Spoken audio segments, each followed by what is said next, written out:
इस समय हम सुप्रीम कोर्ट में खड़े हुए हैं। ये देखिए सुप्रीम कोर्ट है और ख़ास तौर से इस समय जो मेन चर्चा चल रही है वो ये है कि तुर्की के सामान का बाइकॉट करना। इन सब के अलावा जो हमारे यहाँ सुरक्षा के 10 हवाई अड्डे थे, अफसोस की बात ये रही कि 2008 में उनको तुर्की के राष्ट्रपति की बेटी को और उनके दामाद को यहाँ पे लाया गया और ला करके यहाँ की उनकी कंपनी चल रही थी सेलेबी।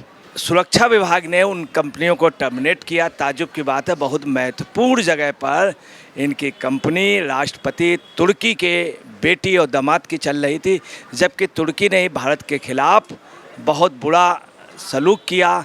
जब भारत ने उनका सहयोग किया था भूकंप के दौरान, और जितने भी ड्रोन यहाँ पे प्रक्षेपात फेंके गए पाकिस्तान से वो तुर्की द्वारा ही थे। अब मैं सीनियर एडवोकेट से आपके इस टॉपिक में बात कर रहा हूँ, क्या बाइकॉट उचित होगा और कहाँ तक ये जाएगा। शर्मा जी, क्या कहना है आपका जो ये सामान का बाइकॉट हो रहा है, और साथ में तुर्की यहाँ पे इतना ज़बरदस्त अपनी पैठ बनाया था यहीं के पॉलिटिकल लोगों की वजह से 2008 में इसको यहाँ पे और ख़ास तौर से संरक्षण दिया।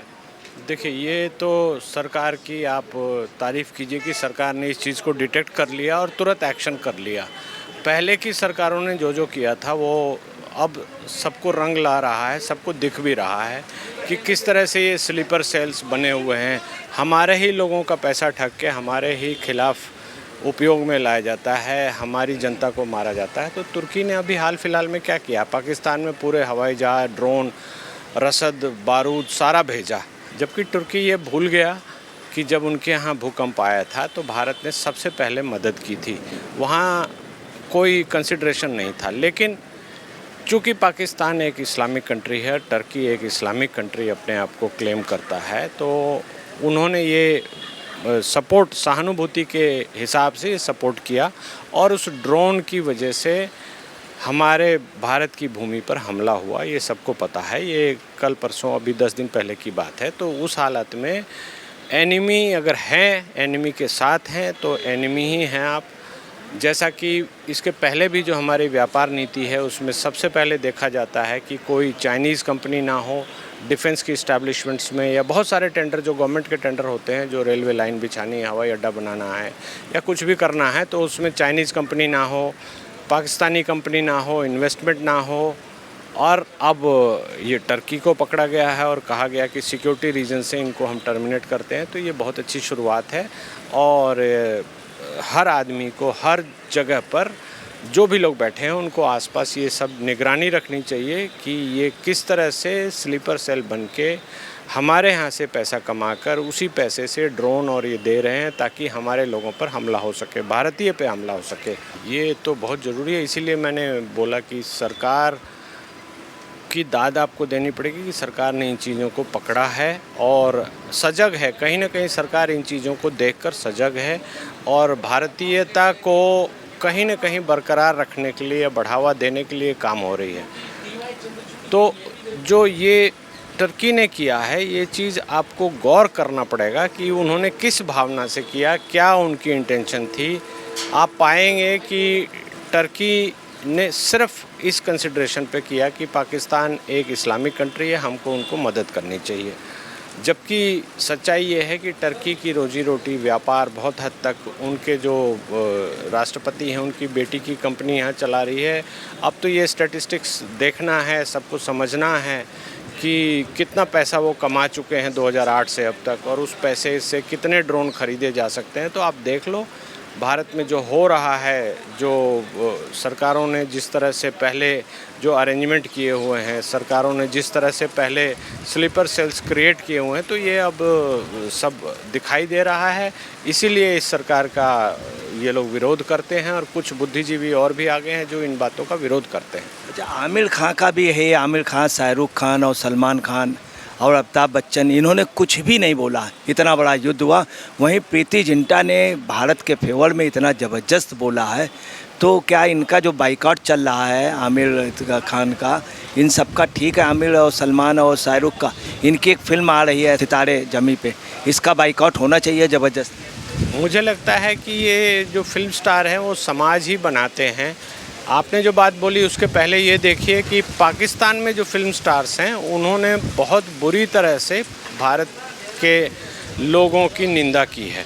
तो जो भारतीय फिल्म स्टार हैं, जो भी अपने आप को सुपरस्टार समझते हैं या क्लेम करते हैं, उनका ये दायित्व बनता था, जैसा प्रीति जिंटा ने किया, कि सब जितने भी खान ब्रदर्स हैं उनको आगे आकर बोलना चाहिए था। पाकिस्तान के जो कलाकारों ने जो भी निंदा की उसकी भर्त्सना करनी चाहिए थी, वो उन्होंने किया नहीं। तो वैसी हालत में जब ये भारत की समाज से पैसा कमा रहे हैं, स्टारडम कमा रहे हैं, तो इसका बाइकआउट तो होना चाहिए। मुझे ऐसा लगता है कि ये जस्टिफाइड है कहीं ना कहीं। अच्छा, आमिर खान जिस तरह से तुर्की जाते हैं, उनको इजराइल के राष्ट्राध्यक्ष ने बुलाया था डिनर के लिए, मना कर दिया। और तुर्की के राष्ट्राध्यक्ष की वाइफ के साथ बहुत गुफ्तगू हुए, और उन्हीं की बेटी आप समझ लीजिए उसने भारत में, तो पूरा एक सेल है जो लगा हुआ है जॉर्ज सोरेस का। और कांग्रेस का जो दफ्तर है वो टर्की में ही है, ओवरसीज दफ्तर, जिसको वहाँ पे इनके जो सैम पित्रोदा वगैरह देखते हैं। तो क्या ये कांग्रेस का शुरू से पूरा एक खेल रहा? देखिए, ये खेल अब और ये आमिर खान वगैरह भी क्या इसके हिस्सा रहे? ये जाहिर सी बात है कि सब राज्य पोषित रहे हैं और ये खेल अब एक्सपोज हो रहा है, तो ये सबको देखना चाहिए। सरकार भी अपनी ओर से कदम उठा रही है, और इसके साथ साथ आपको दिखता रहा है कि जो हमारे इंटरनेट का रेवोल्यूशन है उसमें भी बहुत सारी बातें सामने आ रही हैं। तो जो टर्की के राजा अर्दोगन, उनके क्या क्या कारनामे रहे हैं, पहले उन्होंने कैसे राजनयिक को मारा, कैसे एक एम्बेसी में बुलाकर उनको मारा, उनकी लाश को बंद करके फेंकवाया, वो सब सीसीटीवी में, वो ग्लोबल पॉलिटिक्स का एक हिस्सा है। लेकिन टर्की जो यूरोप का एक पार्ट रहा है और इस्लामिक कंट्री होते हुए भी वो वहाँ पर उन्होंने प्लान्ड वे में अपने कानून ऐसे बनाए कि कोई भी पैसा, हवाला का पैसा कोई भी वहाँ चला जाए, कोई भी कंपनी आप इनकॉर्पोरेट कर सकते हैं, कोई भी ट्रांजैक्शन आप करते हैं तो सरकार उसको बढ़ावा देती है। तो उन्होंने गैर कानूनी हरकतों को बढ़ावा दिया है, और यही कारण है कि कांग्रेस की प्रेजेंस वहाँ आप जो कह रहे हैं वो दिखाई दे रही है। उसके साथ साथ जो कांग्रेस पोषित जो लोग रहे हैं, जो भी उनके क्रियाकलाप हैं, वो सब वहीं से सेंटर्ड हैं। ये बिल्कुल सही है। अब ये एक्सपोज हो रहा है, ये अच्छी बात है। ये अभी शुरुआत हुई है, अभी धीरे धीरे और एक्सपोज होगा। शर्मा जी, इसके पहले यही पाकिस्तान, बिलावल भुट्टो, वहाँ के सभी हुक्मरान कह रहे थे कि इधर पानी बहेगा, उधर खून बहेगा, और अपना वो खून समेट नहीं पा रहे हैं। अब वही पाकिस्तान दया की भीख मांग रहा है किसी तरह से कि मुझे पानी दे दीजिए। अब भारत ने स्पष्ट कह दिया कि समझौता जो है वो रद्द हो गया है। देखिए, जो समझौता, पहली बात तो जो समझौता हुआ था वो अपने आप में गलत है। वो बहुत पुराना समझौता है। जब हमारे पंडित जवाहरलाल नेहरू प्रधानमंत्री थे तब वो समझौता किया गया था। तो उन्होंने भारत की जो सॉवरेनिटी है उसको कहीं ना कहीं गिरवी रख दिया था। अगर पानी हमारे देश से जा रहा है तो उसको रोकने का अधिकार हमारा होना चाहिए। अब जो पाकिस्तान ने जो अभी बातें बोली हैं कि खून की नदियाँ बहा देंगे, ये बहा देंगे, जो शुरुआत में बोला और अब जो वो पानी के लिए गिड़गिड़ा रहा है, तो ये दिखाई देता है कि जियोपॉलिटिक्स में किस तरह से भारत कितनी मजबूती से उभर रहा है।